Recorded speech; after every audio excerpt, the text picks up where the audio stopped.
ওই ইসরায়েল আমার দুটিয়ে, সে দুটির দাম $1,20,000। তাতে মারতেও পারে, নাও মারতে পারে। আর ও দুটি মারার পরে ফিরে আসে না, ও ভতে ঘাটে নষ্ট হয়ে যায়। তো এগে যায় $300, ওকে যায় $1,20,000। এই $300 অস্ত্রে ওদের কি ক্ষতি করতে পারে? আর ধমাধম করে ক্ষতি করে যাচ্ছে।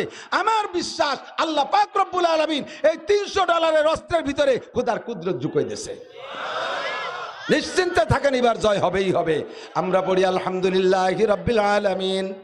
বলেন আলহামদুলিল্লাহি রাব্বিল আলামিন। গভীর রাত করবো না, এমনি কথা বেরিয়ে যায় তাই বলি। যতবার সময় তো এখন ভিতরে ভিতরে জ্বালা, তাই একটু এদিক বেরিয়ে গেছে কথা।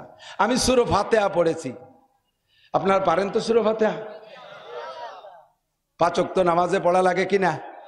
সুন্নাত নামাজ। নামাজ বলতে সূরা ফাতিহা ইল্লাল জানাজা, শুধুমাত্র জানাজায় কি নাই? সূরা ফাতিহা নাই। বলেন জানাজার নামাজে সূরা ফাতিহা? বলেন জানাজার নামাজে সূরা ফাতিহা নাই। জানাজার নামাজ, নামাজ মানে সলাতুল জানাজা বলে। এদিক থেকে ভালো করে বুঝেন, নড়াচড়া হবে না, গেলবেন অল্পক্ষণের ভিতরে সারি দেবো, আর বেশিক্ষণ দেরি করবো না। সলাতুল জানাজা, জানাজার নামাজ, এরে নামাজ বলে। সলাত, সলাত শব্দ 5 ওয়াক্ত নামাজেরও সলাত কয়, জানাজারও সলাত কয়। কি জন্য? 5 ওয়াক্ত নামাজের মধ্যেও দোয়া হয়, আর জানাজায়ও দোয়া, সেই হিসেবে সলাত। বাকি নামাজের মূল যে উদ্দেশ্য তার কিছুই জানাজার মধ্যে নাই। নামাজের উদ্দেশ্য রুকু, আল্লাহর সামনে আত্মসমর্পণ করা। নামাজের মূল উদ্দেশ্য সিজদা, আল্লাহর সামনে চরম আত্মসমর্পণ করা। কিন্তু জানাজার নামাজে আছে। কাজেই জানাজার নামাজ আর উক্তীয় নামাজের নিয়ম কানুন সম্পূর্ণ ব্যতিক্রম, তবে তার নাম জানাজার নামাজ। এই জানাজার নামাজের সূরা ফাতিহা নাই। এই পাশে কথা কয় কিনা রে? এই ধরে করে ধর ধর ধর ধর। এই যে গেল আইলু লাঠি দিয়েছে, শুনবি দিবি, পলা তাড়াতাড়ি। আইলু লাঠি ছিল না, এই আলি নাই তার আইলু লাঠি দেখি নড়ি। আমার দিক, আমার দিক। তো সূরা ফাতিহা আমাদের সব নামাজে পড়া লাগে কি লাগে না? আমি কি একটু জিজ্ঞেস করবো 2-1 জনের কাছে কেমন পড়তে পারেন? ইনশাআল্লাহ আমি যাকে জিজ্ঞেস করব অবশ্যই তিনি ফেল করিবেন। আমার এই ব্যবসা করতে করতে করতেই এই মাল দেখলে আমার চিনা হয়ে গেছে। কারে জিজ্ঞেস করলে ফেল করবেন? যারা মাদ্রাসায় না পড়ছে, কওমি মাদ্রাসায় নিয়মতান্ত্রিক ছোটবেলা থেকে যারা না পড়ছে, ওরা যত ভালোই হন না কেন, আপনি সূরা ফাতিহা শুদ্ধ করে পড়তে পারবেন না। আমি আজও পর্যন্ত হাফেজ ইসমাইল সাহেব কাতারি হুজুরের সামনে সূরা ফাতিহা পড়তে ভয় পাই। আমি গহরডাঙ্গা মাদ্রাসায় দাওরার বছর 6 মাস মাদ্রাসার মসজিদের ইমাম ছিলাম। আমার পিছনে কাশিন হুজুর, চৌমনি হুজুর, মোহতাম শাহ হুজুর, কোটালীপাড়ার হুজুর, বরিশালের হুজুর, ঢাকার হুজুর আমার পিছনে নামাজ পড়ছে আসর মাগরিব ইশা 3 ওয়াক্ত। আমি 3 ওয়াক্তের ইমাম ছিলাম গহরডাঙ্গা। এরপরে এখনো হাফেজ ইসমাইল সাহেবের সামনে তেলাওয়াত করতে আমি ভয় পাই। আমার মাদ্রাসার হাফেজদের সামনে আমি তেলাওয়াত করতে ভয় পাই, যে কি যেন অসুন্দর হয়ে যাচ্ছে। আর আপনারা পাবলিক জীবনে মাদ্রাসায় পড়েন নাই, অবশ্যই আপনারা সুন্দর করে পড়তে পারবেন না। তবে লা সালাতা ইল্লা বিফাতিহাতিল কিতাব, সূরা ফাতিহা ছাড়া কোনো নামাজ হবে না।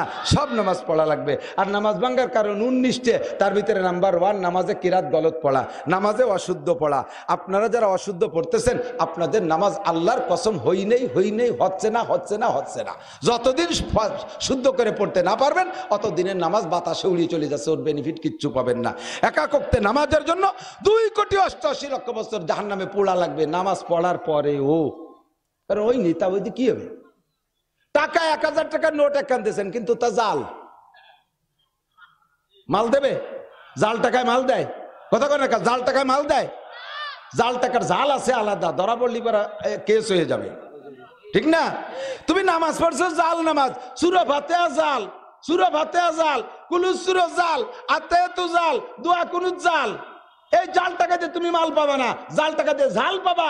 তোমার জন্য নামাজের পরেও রয়েছে শাস্তি। সর্বনাশ। তাহলে আর পড়া হবে না ইনশাআল্লাহ, আর শেখার সময়ও নাই। আর শীতকালে এত কষ্ট করে ওযু বানায় যদি নাই হয়, তাহলে ইনশাআল্লাহ পড়িব না। তাই নাকি? বাঁচার একটা ব্যবস্থা যদি দেই তাহলে পড়া যাবে ইনশাআল্লাহ। অপশন তো অবশ্যই আছে। আরে পায়জামা যত টাইট করে বানান, পেশাবের জায়গা তো থাকতেই হবে। নালি তো প্যান্ট পায়জামা নষ্ট হয়ে যাবে, ঠিক না? আল্লাহ তাআলা ব্যবস্থা রেখেছে। আজকে এখান থেকে প্রতিজ্ঞা, এই 3 দিনের ভিতরে আমি ইনশাআল্লাহ এই মাদ্রাসা থেকে একটা নাদিয়া কায়দা কিনবো, অথবা বাড়ি যেয়ে কিনবো, প্রতিজ্ঞা করি, অথবা আগামীকাল সকালেই কিনবো। 3 দিনের তো হায়াতের গ্যারান্টি নাই, কাল ফজর বন্ধু মরেও যেতে পারেন। এখনই আপনি প্রতিজ্ঞা করেন, কালকে আমি কায়দা কিনবো, কায়দা কিনে এই মাদ্রাসা থেকে আলিফ বা শুরু করে যাব, বাড়ির কাছের মসজিদের ইমাম সাহেবের কাছে পড়বো, স্থানীয় মাদ্রাসার হুজুরের সাথে যোগাযোগ করে হুজুরের মাসে 200-500 টাকা দিয়ে আমি কোরআন শরীফ পড়া শিখবই। এ যদি না হলে নামাজ নাই হয় তাহলে আমি পড়বই পড়বো। এই প্রতিজ্ঞা করি আপনি এখান থেকে উঠবেন। হজরের আগে যদি আপনি মারা যান, বিগত জীবনের সমস্ত ভুল নামাজকে শুদ্ধ করে আল্লাহ তাআলা আপনাকে জান্নাতি করে দেবে। একদিন যা বলছেন তা কিছু তো ওই নেই, তা তো করলাম তো, কিন্তু এই প্রতিজ্ঞার পর না হওয়া নামাজগুলো হয়ে যাবে। এখন যদি কয় যাক আল্লাহর এক বুঝ দিয়ে উঠি, হ্যাঁ আল্লাহ আমি কিনবানি, আল্লাহ কিনবানি, তুমি জানো না আমি কত ভালো মানুষ, আমি বেশি একটু চট টট দখল করি, আর একটু ফেলাইনে জমি টমি এইগুলো একটু মদ গাঁজা টাজা খাই, একটু তেমন কিছু করি না, তুমি আমার চেনো না, আমি হালকা একটু সুদিয়া ব্যবসা করি, সামান্য একটু ঘুষ টুস খাই, ফাঁক ফুক আলি একটু, আমি কেমন মানুষ তুমি চেনো না। আমি কালই কায়দা কিনবো, কালকে যখন হয়েছে কায়দা কেন, তুই কাল আমি তো কিছু কাল কিনবো, তো আজকে হয়ে গেছে। हर शबे गुयम के फरदा तरके सौदा को नाम बाजचू फरदा शबादिम रोजेरा फरदा को नाम। प्रत्येक दिन बोली आगामी काल गुना छेड़े देव, काल असले कोई काल छेड़े देव, काल असले काल बोले काल छेड़े देव। हर शबे गुयम के फरदा तरके सौदा को नाम बाजचू फरदा शबादिम रोजेरा फरदा को नाम। अल्लाह के टाली वाली चलबे ना, पक्का प्रतिज्ञा आमी कायदा किनबोई। বলা যাবে না? কিনা যাবে, পড়া যাবে। কোরআন শরীফ পড়া শিখে দেখেন, মজাই আলাদা। মাওলানা আব্দুল কুদ্দুস সাহেব বলতেছিলেন, খুলনা বিশ্ববিদ্যালয়ের ইমাম সাহেব, কয় হুজুর আমার মসজিদের একজন মুসল্লি, উনি খুলনা বিশ্ববিদ্যালয়ের প্রফেসর, স্যার আগে কোরআন শরীফ পড়তে পারতেন না, কোরআন শরীফ পড়া শেখার পরে এমন আশেকে কোরআন হয়েছে, সবসময় মসজিদে গেলেই খালি কোরআন শরীফ পড়ে। আমি জিজ্ঞেস করলাম, স্যার এত কোরআন শরীফ পড়েন, এত পড়েন, কয় খতম দিয়েছেন? কয় যে শিখার পরে আমি 30 খতম দিয়েছি। একজন প্রফেসর, বিশ্ববিদ্যালয়ের টিচার, সে যদি বুড়ো কালে কোরআন শরীফ পড়া শিখতে পারে, আপনি কেন পারবেন না? 30 খতম পড়েছে। কয় স্যার এক খতম শেষ করার পরে কি আবার ভর্তি মনে চায়? কয় যে মনে চায়, আবার ভর্তি মনে চায় মানে ওই সময় আর এক খতম শুরু হয়ে দিয়েছে আমি।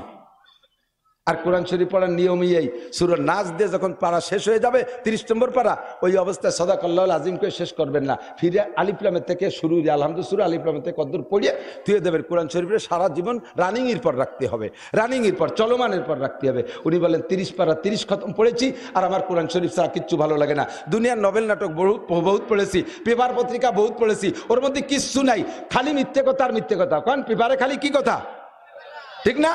আমলিগালারা বিএনপির পত্রিকা কিনে পড়িয়ে তাজা মিথ্যে কথা, গাঁজাখোর, এ সাংবাদিককে গুলি করার দরকার। আবার বিএনপি আলা আমলিগির একখান জনকণ্ঠ কিনে পড়ে একেবারেই মিথ্যে কথা, আজকে কইল মিথ্যে কথা, 5-6 দিন কয় মিথ্যে, প্রত্যেক দিন পেপার কিনে সমালোচনা করে মিথ্যে কথা। তাই আবার কেন ডেলি ডেলি মিথ্যে কথা কেন 10টা-20টা দিয়ে? বাচ্চা কথা কয় কারারে, এইবার কিন্তু শক্ত কথা কবানি, একেবারে জম্মের কবানি দেশ কেনে। কথা যে না শোনে বোঝা গেল তার মাও ভালো না, কথা কন না কেন? তার আব্বাও বেয়াদব, গোষ্ঠী শুদ্ধ বেয়াদব। দেখ কতটা কইছি, এক শুনিস না, যা মাফ করে দিলাম, চুপ করে বয়। আল্লাহ তো কোরআন শরীফ তিলাওয়াত করা যখন শিখবেন, তখন পড়ার একটা মজা পাবেন আলাদা। প্রত্যেক দিন একটু একটু পড়বেন, সারা জীবন ভরে কষ্ট করে এক খতম পড়বেন, 6666 তালা একটা দালান আপনার জান্নাতের মধ্যে হয়ে যাবে। আর ভুল কইছে, আস্তাগফিরুল্লাহ, 2টা দালান হবে। আপনারা পাবলিকরা যদি এক খতম পড়েন না, তাহলে আয়াত সংখ্যা পরিমাণ 2টা দালান পাবেন, আর আমি যদি পড়ি পাবো একটা দালান। এই জায়গাটু পার্সিয়ালিটি করছে আল্লাহ, আস্তাগফিরুল্লাহ। কেন করছে শোনেন, হাদিসে আসছে পরিষ্কার, আমি বানাই কোন উলামায়ে কিরাম সাক্ষী। পাবলিক যারা কোনো মতে পড়া শিখছে, তাদের এক খতমে লাহু আজরান, 2 খতমের সওয়াব। আর সাধারণ আলেম উলামা হাফেজরা যদি পড়ে, এক খতমের সওয়াব। কারণ হাফেজদের পড়তে তো কষ্ট হচ্ছে না, তুর তুর তুর তুর করে পড়িয়ে চলে যাচ্ছে। আর পাবলিকই পড়ে ঘামিয়ে যাচ্ছে কপাল, জাগায় মতন, জাগায় হেজে, জাগায় মতন। আলহামদুলিল্লাহ রাব্বিল আলামিন, রব রব রব রব আলামজালি রব্বিল আলামিন, গয়রি গয়রি জবর গয়র আলামজালি গয়রিল মাগদুবি আলাইহিম ওয়ালাদ দ দ দ তালিব দাল আমলামজাল্লাহ দাল্লিন, একটু হেজে একটু মতন করতে করতে হাফাই গেছে। আল্লাহ কয় ওরে 2 খতমে সব দে তাড়াতাড়ি, ওরে 1 খতমে 2টি দালান বানায় দে। কন্যা সুবহানাল্লাহ। কেন বলবেন না? আল্লাহ তো আপনার জন্য বিশাল অফার দিয়ে রাখছে। সূরা ফাতিহার 14টা নাম। কয়টা?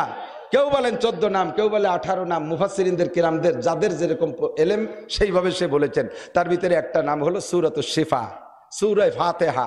1 নম্বরে আমরা বলি কি? সূরা ফাতিহা। এই কথা হবে না। সূরা ফাতিহা, যেহেতু কোরআন শরীফ খুললেই ফাতিহা মানে খুলনেওয়ালা, কোরআন শরীফ খুলে এই সূরাটা পাই না, নামাজ রে খুলতে এই সূরা লাগে না, এই জন্য সূরার নাম কি? সূরা ফাতিহা। আর এক নাম সূরা শিফা। আপনি যে কোনো ভাবে যে কোনো রোগ ব্যাধির জন্য সূরা ফাতিহা ওযু সহকারে একাগ্রতার সাথে মহব্বতের সাথে আসবাবিল জজম 100% একিদের সাথে পানিতে পড়ে ফু দিয়ে খাওয়াই দেবেন, সুস্থ হবেই হবে ইনশাআল্লাহ। বিশ্বাস আছে না? কোনো মৌলবীরিতে পড়াবেন না, হ্যাঁ দিক কোনো মৌলবীরিতে পড়াবেন না। কারণ কি? আপনার বাচ্চারে আমি ফু দেব, আমার তো অত দরদ নাই। সন্তানের জন্য সবচাইতে বড় কবিরাজ মা। কথা কয় না? মায়ের চাইতে বড় কবিরাজ হয় মা। ফু দেয়, ও ফুর ভিতরে চোখের পানি পড়ে, আর আমি মৌলবী তো ফু দেয় 20 টাকার লোভে। আমি ভূত ছুটিয়ে যেতে পারে। এই ভূ আর মার ফু কোনোদিন এক দরে বিক্রি হয় না, ঠিক না? বাড়াইতে মৌলবীর জানাজা আর সন্তানের ইমামতির জানাজা কি একদমে বিক্রি হয়? হ্যাঁ, আপনার জানাজা পড়াবে কে? আমরা মসজিদে ইমাম রাখছি না, ইমাম সাহেবের 3 মাস ছুটি দেয় না। 3 মাস ছুটি, 3 মাস পরে ইমাম সাহেব ছুটি পাইছে। আজকে বাড়ি ফোন টোন করে যোগাযোগ করছে, আমি আসতেছি। ছোট ছোট 2 বাচ্চা রাস্তায় এসে দাঁড়ায় রয়েছে, এই তো আব্বা আসতেছে বাসে। বাড়ি সব রেডি, ইমাম সাহেব ব্যাগ বগ নিয়ে রেডি হয়েছে। ইতিমধ্যে খবর হয়েছে সভাপতি মরে গেছে। সভাপতি ছেলে এসে কয়েছে, হুজুর আপনার পায়ে ধরি, আমি আমার আব্বার জানাজাটা পড়াই দিয়ে যান না, লিয়ার হবে না রে, জানাজা ওই শ্মশানে পাঠাই দিতে হবে।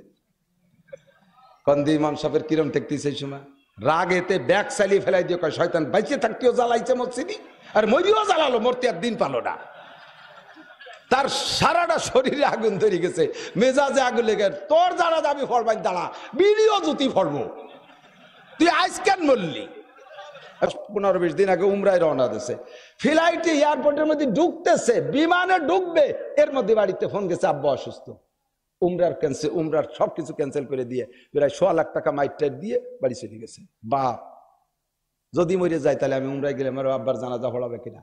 বাড়াইতে মৌলবীতে আব্বার জানা যাবে না, উমরা ক্যান্সেল করে দিয়ে ফ্লাইট বাদ দিয়ে চলে যাইছে বাপের খবর শুনে।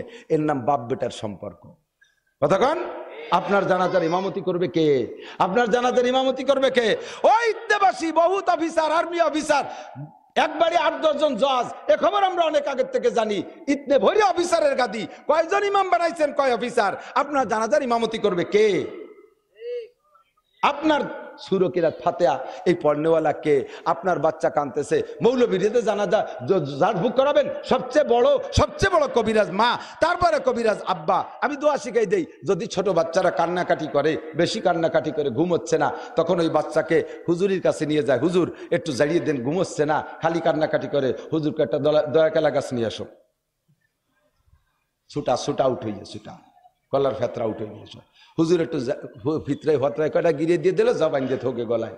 আরে হুজুরির কাছে দয়া কেলা গাছ পড়া লাগবে না, মা বাচ্চারে কোলে করে নিয়ে ঘুরবে আর কোরআন শরীফ পড়বে। ওয়াজআলনা নাওমাকুম সুবাতা, ওয়াজআলনা নাওমাকুম সুবাতা, সূরা নাবার আয়াত 30 নম্বর পারার প্রথম সূরার মধ্যে আছে, ওয়াজআলনা নাওমাকুম সুবাতা। বাচ্চারে কানে গুনগুন করে শুনে মা যদি 10-20 বার পড়ে, দেখবেন ইনশাআল্লাহ অনায়াসে ঘুমাইয়া গেছে। ফালাকার নাচ পড়ে চোখে মুখে ফুঁক দেবেন, জিনের কোনো ক্রিয়া থাকলে সরিয়া চলে যাইবে, জাদু মন্ত্রের ক্রিয়া থাকলে চলে যাবে। আর বাচ্চারে ঘুমানোর জন্য বলবেন ওয়াজআলনা নাওমাকুম সুবাতা। মায়ের এই দোয়া হাজার মৌলবীর দোয়ার চাইতে বেশি কার্যকারী। মা নামাজি হোক আর বেনামাজি হোক, সন্তানের সাথে মায়ের সাথে একটা কানেকশন আল্লাহ কইরা দিছি।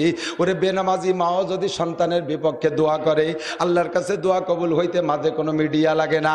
বেনামাজি মাও যদি বদদোয়া করে, ওই বদদোয়া লাগতে সন্তানের জন্য কোনো ওসিলা লাগে না, ডাইরেক্ট আল্লাহর কাছে পৌঁছাইয়া যায়। বদদোয়াটা যেমন লাগে, দোয়াটা ওই রকম লাগে। এই জন্য মারা দোয়া বদদোয়া করতে একটু হিসাব নিকাশ প্যাকেজ করে করবেন। ছোট পোলাপান, এই যে এই পোলাপান দেয়নি যে আমার গুফরানের ছেলে কিভাবে উড়ামুড়া হতেছে, ছোট মানুষ, ও ভবিষ্যতে নবীও যদি হয়, এখন তো ছবি মানে ছোট।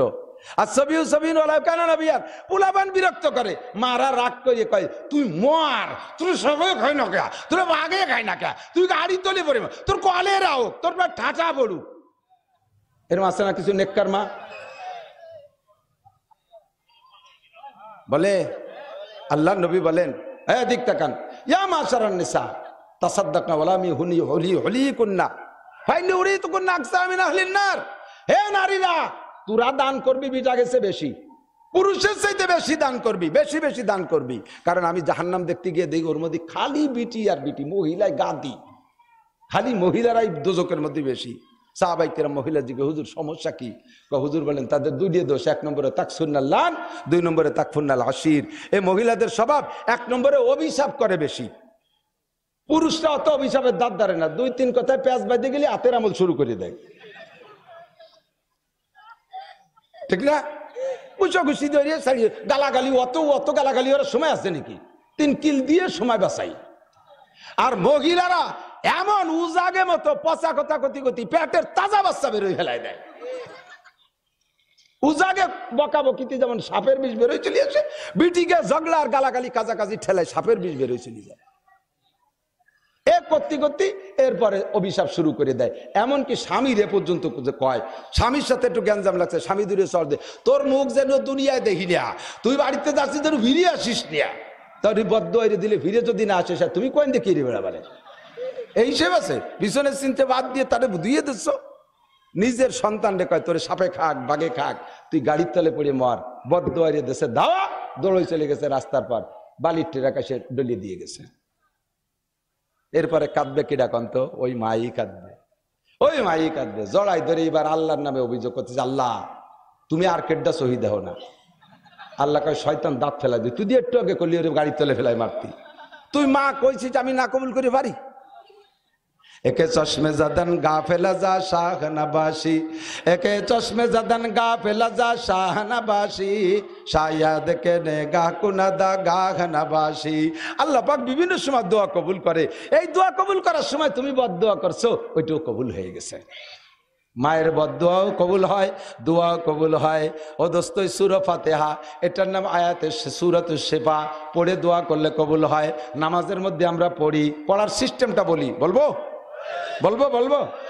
আমার নিঃশ্বাস বড় আছে, সুন্দর ভালো পারি, একে নিঃশেষে নামাজের মধ্যে দাঁড়াইয়া আলহামদুলিল্লাহি রাব্বিল আলামিন আর রহমানির রহিম মালিকি ইয়াউমিদ্দিন ইয়্যাকা না'বুদু ওয়া ইয়্যাকা নাস্তাঈন ইহদিনাস সিরাতাল মুস্তাকিম সিরাতাল লাযীনা আন'আমতা আলাইহিম গায়রিল মাগদুবি আলাইহিম ওয়ালাদ-দাল্লিন। শুদ্ধ, আমি তো গ্রামার জানি, অশুদ্ধ পড়ি নেই, তর্জমা ঠিক আছে।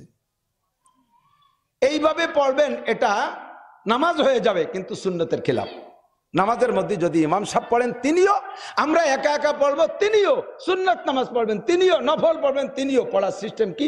প্রত্যেকটা আয়াতের পর ছেড়ে দেবেন আলহামদুলিল্লাহি রাব্বিল আলামিন, সমস্ত প্রশংসা রব্বুল আলামিনের। এই কথা বলে ছেড়ে দিলে আল্লাহ একটা জবাব দেয়। আপনি বলে পড়ে ছেড়ে দেওয়ার পরে আল্লাহ একটা কথা কয়, সেটা কি কয়? হামিদানি আব্দি, আল্লাহ বড় খুশি, ও চমৎকার, আমার বান্দা ন্যায্য প্রশংসা করেছে আমার।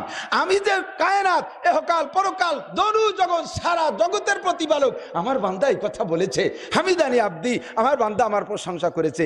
এই কথা বলে আল্লাহ তাআলা জবাব দেয় আপনার এই সূরা ফাতিহার প্রথম আয়াতের। যখন বলে আলহামদুলিল্লাহি রাব্বিল আলামিন, আল্লাহ কি কয়? হামিদানি আব্দি, আমার বান্দা আমার প্রশংসা করছে। এরপরে বলবেন আর রহমানির রহিম, এই কথা বলার পরে আল্লাহ কয় আসনা আলাইয়া আব্দি, আমার বান্দা আমাকে উপযুক্ত প্রশংসা করেছে, আমার সানা করেছে, আমার প্রশংসা করেছে, এই বলে আল্লাহ জবাব দেয়। এরপরে বলবেন মালিক ইয়াউমিদ্দিন, বলে ছেড়ে দেওয়ার পরে আল্লাহ কয় সাদাকা আব্দি, ও বান্দা তুমি সত্য কথা বলেছো। বিচার দিনের মালিককে?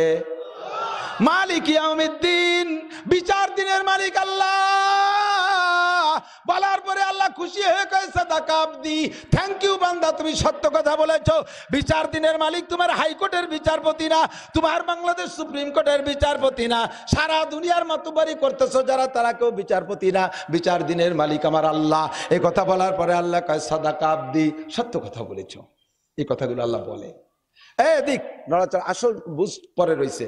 এরপরে বলবেন ইয়াকা নাবুদু ওয়া ইয়াকা নাস্তাইন, আল্লাহ ইবাদত একমাত্র তোমারই করি। জোরে কোন কার? ভাইজান কইছে না ওয়ালা ইউশরিক বিইবাদাতি রাব্বিহি আহাদা। নামাজ পড়ি কার জন্য? রোজা কার? হজ কার? যাকাত কার? একটু হজ করে আইসা মাহফিলির সভাপতি বাদবে তো আল্লাহ বাসালি সারা বছরে, অন্ত সিজন 4 মাস রয়েছে, প্রত্যেক বছর 2-4 বাদে সভাপতি নাম আছে পোস্টারে দেয় যে স্টেজে নাই, সভাপতি চেয়ার এখন খালি। একজন কয় আপনি বসেন, কয় না ওটা সভাপতি চেয়ার, ডাক দেন সভাপতির। কয় উনি রাগ হইছে। কেন রাগ হইছে? কয় উনি এবার হজ করে আইসে, সে আল হাজ কাগজে লেখি নেই, তাইতে আসবে না। সুবহানাল্লাহ। হজ করে আইসে সে আল হাজ কেন লেখি নেই। আমি কয় টাকা লাগতো? 8 লাখ টাকা দিয়ে হজ করে আইসে, আর তুমি 3 টাকার জন্য আমার নামটা লিখলে না, যাবো না তোর মাহফিলি। তাহলে হজ করছে কি আল্লাহর হস্তে না ওই পোস্টারে নাম লেখানোর জন্য? এক পাইরও নেকি পাবা না দুদু, ফকু হাতে উঠতে হবে আসরের মাঠে। হজ করছে কার জন্য? আরে একবার হজ করে যদি আল হাজ হতে হয়, তাহলে 60 বছর নামাজ পড়ি, তাহলে আল মুসল্লি হতে হবে না? তো আল মুসল্লি তো কেউ কয় না। মসজিদে আল মুসল্লি হয়েছে কেউ কয়, আল হাজ হয়েছে কয়। তো একবার হজ করে আল হাজ হবে, আর 60 বছর নামাজ পড়ি আল মুসল্লির দাবি করো না। এই শয়তানি বাদ দাও। আপনি তো দাড়ি রাখতেন না, দাড়ি রাখছেন যে? বুড়ো হয়ে গেছেন, দাড়ি না রাখলে মানসি কি কয়? তাহলে এই দাড়ি আল্লাহর জন্য রাখো না, এই তাহলে মানসি কি কয় ঠেয়ানোর জন্য রাখছেন। এই ইবাদত হবে না, তেনে কি হবে না? আগে তো প্যান্ট শার্ট পরতেন, নামাজ পড়তেন না। এই যে এখন যে নামাজ পড়েন, ওই বোর জ্বালাই, নাতি পুতা জ্বালাই দিয়ার কায়দা নাই, সে দায় ঠেয়ে মসজিদ দিয়েছি। তাহলে এই নামাজ তুমি কার জন্য পড়তেছ? সব ওই জায়গায়।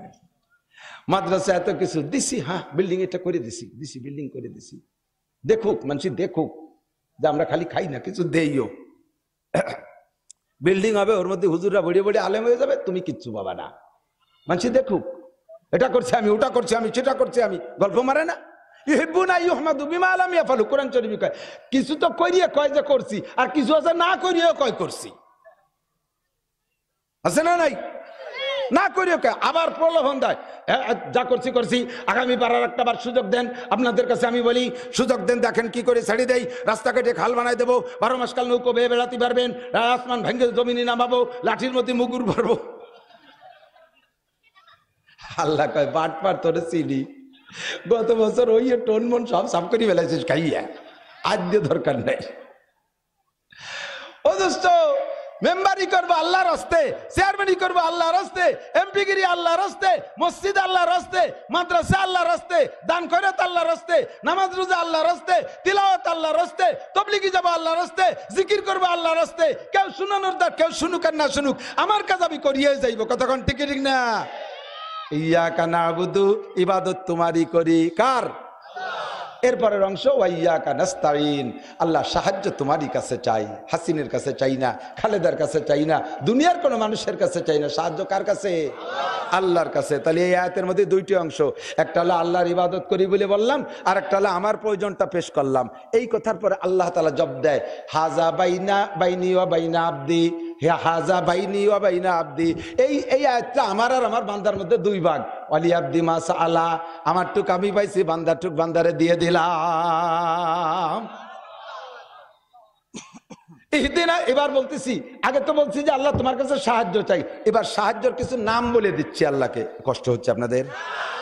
কি বললাম? আল্লাহ আমি তোমার কাছে একটা তাকাজা, একটা দাবি, এদিক এদিক খুব, আল্লাহ আমি বড় বিপদে আছি, এই বাংলাদেশে তো সবচেয়ে বড় বিপদে আছি। কি বিপদে? আমি তো সঠিক রাস্তায় খুঁজে পাচ্ছি না। আমলিগ, বিএনপি, জামাত, জাতীয় পার্টি, আটরশি, চন্দ্রপাড়া, মানিকগঞ্জ, সুরেশ্বর, ভোজেশ্বর, ইনায়তপুর, বাহাদুরপুর, তবলিগ, এতাহাতি, ওয়াজাহাতি, কাদিয়ানি, হিজবুত তাওহীদ, আহলে হাদিস, মাযহাবি, শাফি, হাম্বলি, মালিকি, কি আর তো বুঝে উঠতে পারছি না কোন দিক যাব।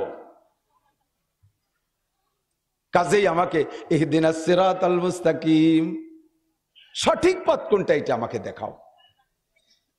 বুঝেন নাই কথা? বলার সাথে সাথে ওয়ালি আবদি মা সাআলা, থ্যাংক ইউ বান্দা, ঠিকই বলেছিস, তুই সঠিক রাস্তা চেয়েছিস, তুই যা চাইছিস আমি তোরে পথ দেখাবো, দাঁড়া। এরপরে আপনি আর একটু বিশ্লেষণ করে বুঝাই দিলেন আল্লাহকে, সিরাতাল্লাযীনা আনআমতা আলাইহিম, যেই রাস্তায় চলার পরে এক দলকে তুমি পুরস্কৃত করেছো, যেই পথে চলার কারণে, যেই সঠিক রাস্তায় চলার কারণে এক দলকে তুমি পুরস্কৃত করেছো। এই সঠিক রাস্তায় চলে এক দল পুরস্কৃত হয়েছে কি হয় নাই? এক নম্বরে সাহাবা, বলেন এক নম্বরে, দুই নম্বরে তাবে, তিন নম্বরে তাবে তাবেইন।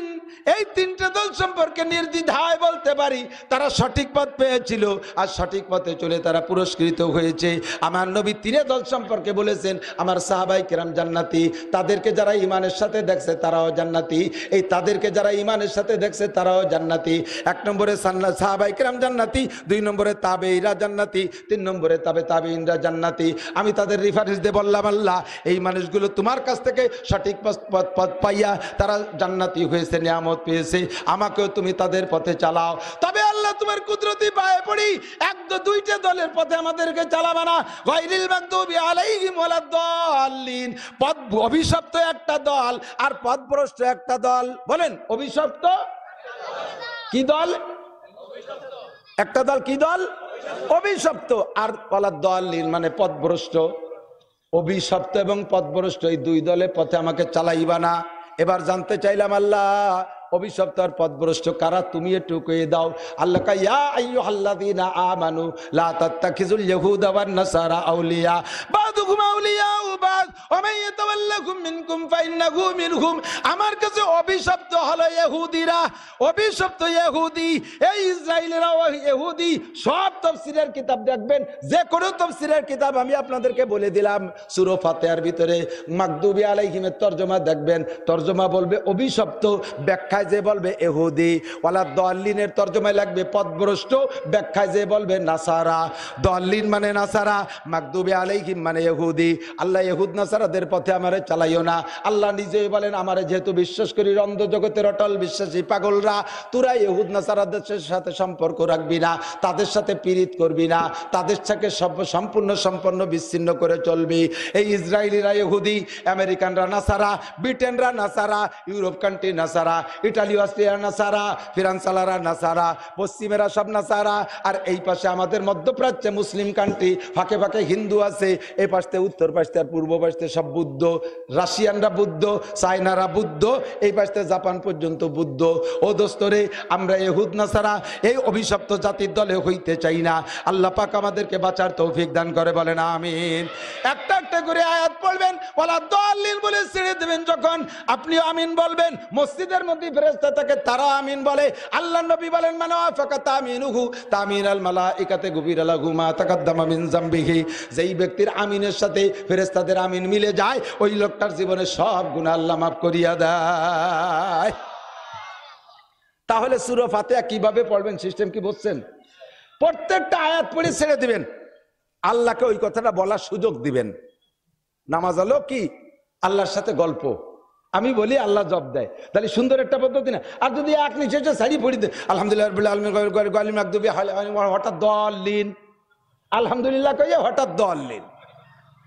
আল্লাহ কয় আমারে তো কিছু ক্ষতি সুযোগই দিলি না, আমি যে কবে মাকে তো ভাগ দিবি আমার একটু, সে ফাঁকাই তো দিস নাই। এইভাবে কেউ বলবেন না। এ যত তাড়াতাড়ি পড়েন আপনি তাড়াতাড়ি প্রত্যেক আয়াতে আয়াতে ছেড়ে দেবেন। আলহামদুলিল্লাহ রাব্বিল আলামিন আর রহমানির রহিম মালিক ইয়াউমিদ্দিন ইয়্যাকা না'বুদু ওয়া ইয়্যাকা নাস্তাঈন ইহদিনাস সিরাতাল মুস্তাকিম সিরাতাল্লাযীনা আন'আমতা আলাইহিম গায়রিল মাগদুবি আলাইহিম ওয়ালাদ-দাল্লিন। মাঝে নিঃশ্বাস ছাড়বেন, ওই ফাঁকে আল্লাহ বলবে, এক নিঃশ্বাসে সব পড়িয়ে ফেললে আল্লাহ কয় আমি কত সময় পেনি, যা তোরটা তুই নিয়ে বুঝে বেড়াই। বুঝছেন নি কথা? আর মাগদুবি আলাইহিম ওয়ালাদ-দাল্লিন এই দুই দলের সাথী আমরা হব, বলেন হবেন? অভিশপ্ত ইহুদি বলতে আমার বহু সময় লাগবে, 5 ঘন্টা শুধু মাগদুবি আলাইহিম ইহুদিদের কিসসা বলবো, আপনারাই বুঝবেন যে ওই জাতি অভিশপ্ত কিনা। আমি আজকে যদি হিটলার, জার্মানি হিটলার যদি এখন বেঁচে থাকতো, তাহলে আমি হিটলার রে আমার ইনকাম থেকে 1 লক্ষ টাকা পুরস্কার দিতাম। হিটলার যদি মুসলমান হইতো, কলেমা পড়া হইতো, তাহলে তার নামে রহমাতুল্লাহ আলাইহি বলতাম। এই 60 লক্ষ ইহুদিরে মারছে, সে সময় আমাদের মুসলমানরা ইহুদিদের পক্ষে কান্নাকাটি করছে। দেখেন হিটলার কাজটা করলেন কি, এইভাবে মানুষ মারা ঠিক নাকি? হিটলার কয় ঠিক আছে আর মারলাম না, 60 লাখ মারিয়ে থামিয়ে গেলাম, অল্প কয়টা থুয়ে গেলাম তোকে পেটের মধ্যে, যারা সমালোচনা করবি জীবন ভরে বুঝবি যে কি চিজ মারিয়ে গেছিলাম আর কি থুয়ে গেলাম। কতক্ষণ? মাত্র 80 লক্ষ মানুষ সারা পৃথিবীর গায়ে আগুন লাগাই দিছে, মধ্যপ্রাচ্যে সারা জীবন ভরে জ্বালাই খাচ্ছে, আইসে শরণার্থীর মতো আইসে চরের পর দাঁড়াইছে, আইসে এখন গরজামাইতি বাড়িয়ে লাগে দাঁড়াই দিচ্ছে। কতক্ষণ? গরজামাই আসতে মাঝে মাঝে গরজামাই দেখবেন, যদি কেউ বগ্নি বুন বনাই এক সেট বাড়ি রাখতে পারেন, তালি আল্লাহ বাসালি ভিটি আলাদা কিনে রেখেন। ওরা সব পায়, এভাবে পায় ওভাবে পায়, নানির হক পায় দাদির হক পায়, সব মিলে পাই। এটাই লাস্টে কাজে যেটুকু বলছিল, আমি তো হাওয়া আলাইহিস সালামের সন্তান, সেই হিসেবে হাওয়া আলাইহিস সালামের মিরাসও পাবো। তুই সরে হেঁটে বাড়িতে ভাই বিরাদারের বাড়িতে বের করে দেয় বুনি।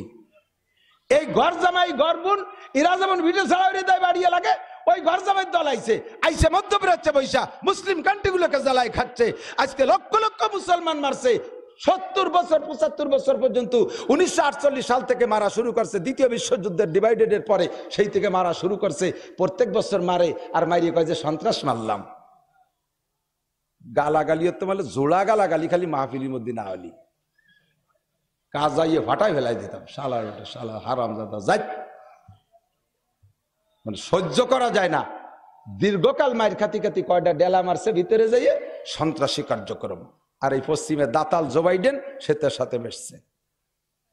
ইনশাআল্লাহ নদীর ভিতরে একই নদী দিয়ে মুসা আলাইহিস সালাম 6 লক্ষ বনি ইসরাইল নিয়ে পার হয়ে চলে গেছে, সেই নদীর মধ্যে আল্লাহ তাআলা ফিরাউনরে তার 12 লক্ষ সেনাবাহিনীর সাথে ডুবাইছে। কতক্ষণ? তোরাও আইসিস ভূমধ্য সাগর দিয়ে জাহাজ নিয়ে, ভূমধ্য সাগর তোর বাপের না। ভূমধ্য সাগর কি ওই জো বাইডেনের বাপের?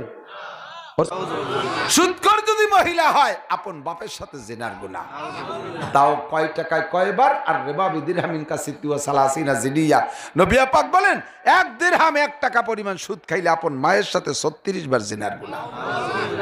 নাউজুবিল্লাহ পর্যন্ত শেষ না তওবা করা যাবে? যাদের অভ্যাস আছে ছেড়ে দেওয়া যাবে তো? ছেড়ে দেওয়া যাবে তো? মরণকালে চেহারাটা বিকৃত হইয়া পশুর মতো হয়ে যাবে, তাও যদি না হয় কমপক্ষে কবরে যে শুকরের মতো হয়ে থাকতে হবে। আল্লাহ হেফাজত করুন, আমিন। জোরে বলেন আমিন। নেকি করবেন তো আল্লাহর হাতের পুরস্কার পাইবেন, গুনাহ করবেন তো আল্লাহর হাতের পুরস্কার যেটা পাওয়ার দরকার সেটা পাবেন।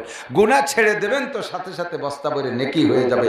হুকুকুল ইবাদ, মখলুকের হক, মানুষের হক। আর একটা কথা, এদিক তাকান এদিক তাকান। যারা কৃষি খাত কামার করেন, গরু বাছুর পালেন, তারা একটা জায়গা অন্যায় করেন। গরুতি অন্যায় করছে, রেগিয়ে গেছে, গরুটা ধরতে গেছে, দৌড়দৌড়ি হচ্ছে, সারা এলাকা ভরে দৌড়ই বেড়াইছে, ধরতে পারেনি। যখন ধরতে পারছে পিটেন শুরু হয়েছে। এবার পিটেতি বাঁশ দিয়ে তার ঠ্যাং এখান ভেঙে ফেলাইছে। অনেকে আছে পরের ছাগল যদি নিজের খেতে আসে ধরে কোপ দেয়, মার দেয়, ঠ্যাং ধরে ভেঙে ফেলাই দেয়। এই পশু প্রাণীরা কি অন্যায় করছে সে তো বোঝে না, সে তো এগুলো পাইলেই খাবে। তুমি মানুষ হইয়ে কি বোঝো? তোমারে যে জিনিস হারাম করা হয়েছে, ঘুষ মদ গাঁজা, এ তুই খাইস কে? তোর পরে ছাগলটা তোর বুঝতে এক মুঠ ধান খাইছে খেতেতে, তাতে যদি তুই এরকম করতে পারিস তাহলে তুই যে হারাম খেতেতে খাইছিস তোর তো ঠ্যাং ভেঙে তোর মাথা ফাটায় ফেলাই দেওয়ার দরকার। কতক্ষণ? কাজেই পশু প্রাণীর পর আক্রমণ করবেন না। আর এভাবে মারলে অন্যায় ভাবে যদি যে অপরাধ যাটুক করছে তার চেয়ে যদি বেশি মারেন, ওই গরু রেদে কিয়ামতের ময়দানে আপনার থেকে প্রতিশোধ নিয়ে যাবে। গরুর এদের লড়াই করায় না, আইডিয়া লড়াই, মন্তর দিয়ে দুটিরে লাগাই দেয়, মাঝে মাঝে কোনোটা নাড়ি বুড়ি বের করে ফেলে দেয়, তুমুল মায়ের মারে। এই যেটা দুনিয়ায় ঠকে গেছে আর একটা জিতে গেছে। কিয়ামতের ময়দানে আগে আপনারে ময়দানে নামাই দিয়ে যারা আইডি লড়াই দিয়েছেন আপনাকে মাঠে ময়দানে শোয়াই দিয়ে সমস্ত গরুগুলো এরকম হাজার হাজার গরু বানাবে, চুক্কা চুক্কা শিং, পায়ে তাদের খুর এরকম ধারালু খুর, আর এই বিষাক্ত শিংওয়ালা গরু দিয়ে তাদেরকে বলবে তোদেরকে এরা লাগাইছিল, এবার তোরা প্রতিশোধ নে। পাড়াবে আর গুতবে, পাড়াবে আর গুতবে, যতক্ষণ পর্যন্ত তাদের ইচ্ছা। এভাবে মারিয়ে তারা শান্ত হবে। আল্লাহ বলবে যে হয়েছে তোমাদের বিচার দেয়, জি আল্লাহ হয়েছে। এবার আল্লাহ বলবেন যে দুনিয়ায় যেটা শক্তিশালী ছিল ওটা তো ওই দুর্বলডারে মারছে, ওই শক্তিশালীডারে দুর্বল বানায় দেবে, দুর্বলডারে শক্তিশালী বানায় দেবে। বিচার যার যারটা সেই সে আদায় করে নাও।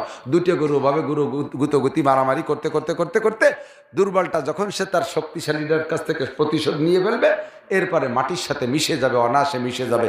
কাফেররা জাহান্নামের মধ্যে থেকে ওইটা দেখবে, দেখে বলবে ওয়াকুলুল কাফিরু ইয়া লাইতানি কুনতু তুরাবা, আরে আজকে যদি গরু হইতাম, আজকে যদি কুত্তা হইতাম, তাহলে এরকম প্রতিশোধ নেওয়া করতে করতে মাটি হয়ে যেতাম। তা আমাদের ভাগ্য ছিল আজকে মানুষ হইয়া জাহান্নামের ভিতরে পড়বো। আমাদের বলে মরণ নাই কোনোদিন, আমাদের মধ্যে মরণ নাই। লা তামুতুনা ফিহা ওয়ালা তাহইয়া, জাহান্নামের ভিতরে মরবাও না বাঁচপাও না, তার মানে বাঁচা তো আছেই, মরা লাগবে না কোনোদিন, চিরকাল জাহান্নামের মধ্যে পড়তে থাকবেন। তখন আফসোস করে বলবেন, কাজেই আমরা জাহান্নামে যাতে যাওয়া না লাগে, আল্লাহর সামনের ওই মেহমানদারি খাওয়ার প্রস্তুতি নেওয়া যাবে তো ইনশাআল্লাহ? কথা বলেন, যাবে তো ইনশাআল্লাহ? আল্লাহ পাক তৌফিক দান করে, বলেন আমিন। এই জান্নাতের বয়ানের পরে নবী আলাইহিস সালাতু ওয়াস সালাম সাহাবায়ে কিরামদেরকে নিয়ে জাহান্নামের আলোচনা করতেছেন। জাহান্নাম কেমন, সংক্ষেপে, বেশি বাড়বো না। ওরে বাবা, তাও দি কত সময় হয়ে গেছে, কি অর্ব, আইসি তো কত আগে, উঠতেছি না। জাহান্নামের আলোচনা করতেছে, এর ভিতরে একটা শব্দ আছে নিচের থেকে, এদিকে দিক। জান্নাত শুনিতে খুব লো বলো, আল্লাহ রাতের খাবো, ওই জায়গা ওয়াজ শুনতে যাব, কিন্তু ফতে কেড়ালির বাড়িতে যে শুয়ে পড়বা, এই বাড়ির থেকে তো বেশি আসতে হবে। কথা কর না গায়ে। জাহান্নামের শব্দ, একটা শব্দ আছে, ঠাস করে একটা শব্দ হয়েছে। শব্দের ভিতরে পার্থক্য আছে। দুই হাতে হাতে তালু দিলে একটা শব্দ হয়, দুইটা লোহায় বাড়ি দিলে একরকম হয়, দুইটা টিনি বাড়ি দিলে আর একরকম হয়, এই খড়ির বেড়ায় বাড়ি দিলে আর একরকম হয়, কাঠে বাড়ি দিলে আর রকম, প্রত্যেকের শব্দ ভিন্ন না? তো ওই শব্দটা একটু ব্যতিক্রম শব্দ, কোনোদিন এরকম শব্দ শোনেন, এবং তার নিচের থেকে আসছে। সাহাবায়ে কিরাম জিম ধরে গেছে, সকলের ভিতরে একটা আতঙ্ক আসছে, পুরো এলাকা জুড়ে তৎকালীন বিশ্বে যারা ছিল সকলের কানে আওয়াজটা পৌঁছে গেছে, সকলের ভিতরে একটা আতঙ্ক আসছে। তো মদিনায় যারা ছিল তারা দৌড়ে হুজুরের কাছে গেছে, সামনে যারা বসা আছে তারা চক্ষু বন্ধ হয়ে গেছে ভয়তে। হুজুর বলতেছেন, কি ব্যাপার, কি খবর তোমাদের, এই অবস্থা কেন? হুজুর আপনি শোনেন নাই শব্দ? বলে হ্যাঁ শুনছি। তো তোমরা শুনছো? জি শুনছি। সাহাবায়ে কেরাম বলে, হুজুর আইয়ু সাউতিন হাজিহি, আওয়াজটা কিসের আওয়াজ? হুজুর বললেন, বলতেছে রাখো। জিবরিল আলাইহিস সালাম শুনাইলেন, কয় হুজুর, জিবরিল বলতেছে, হুজুর জাহান্নামকে পরিপূর্ণ উত্তপ্ত করে উপরের থেকে একটা পাথর ছেড়ে দিয়েছে আল্লাহ তাআলা, ওই পাথরটা আজকে মাটির জাহান্নামের তলদেশে গিয়ে পড়ছে, আজকে জাহান্নামের তলদেশে গিয়ে পড়ছে, সেই শব্দটা সেখান থেকে বেরিয়ে আসছে। হুজুর বললেন, জিবরাইল এই পাথরটার ওজন কতটুক? কয় পাথরটা যদি জমিনে রাখা হইতো আর সারা পৃথিবীর সমস্ত মানব দানব সকলে যদি চেষ্টা করত ওই পাথরটাকে মাটির থেকে